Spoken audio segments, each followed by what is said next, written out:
But I want to talk for a moment about imports as well from the United States, because we're liberalizing imports. And we've seen, in particular, concerns being raised by the opposition around agriculture, and concerns that somehow, at least that's the fear that is being propagated, that India gets swamped by agricultural produce. Now, I've seen some of the comments that you made in the press conference this afternoon, and I've also seen the tweet of the Agricultural Secretary in the United States, who obviously they're claiming it to be a victory for their farmers and for their local constituents, which is quite imaginable.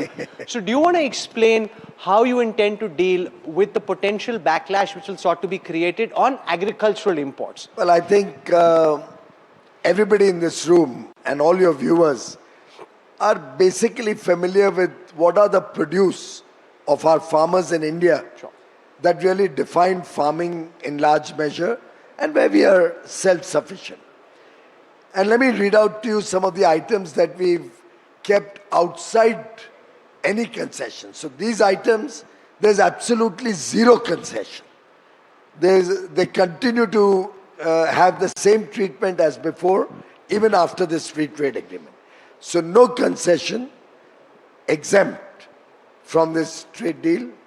We have meat, we have poultry, all dairy products, GM food products, cereals like rice, wheat, sugar, soya meal, corn, that's maize, millets like jawar, bajra, ragi, kodu, amaranth, fruits like banana, strawberries, cherries, citrus fruits, pulses like green pea, Kabuli chana, moong, oilseeds, certain animal feed, groundnut, honey, malt and its extracts, non-alcoholic beverages, flour and meals, starch, essential oils, ethanol for fuel, tobacco. Bacha kya hai? Where is the fear? No, say almost every farmer commodity which is made in India in good, respectable quantity, where we are not dependent on imports, has been kept out of this trade deal. Now, there are a few products which we have been importing for years and years, from the Congress time. I wish they had looked into the mirror and asked themselves why they had to import soya bean oil when they were in government. Why did they allow palm oil to come into India? And we know how harmful it is for the health also and in every respect. But it's Congress who has done this criminal and negligent act of allowing palm oil into the country and in a way making people so dependent on palm oil, which we are suffering. Our farmers are suffering.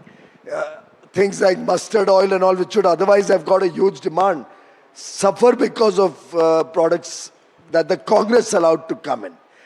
So I think there's still many products. Our overall exports of farm produce from India and marine products is $55 billion. That's about 5 lakh crores. Yet we continue to import about $30 billion. That's about 2.7 lakh crores. So there are a few items we have some shortages. And if we allow those items to come in, who is the beneficiary?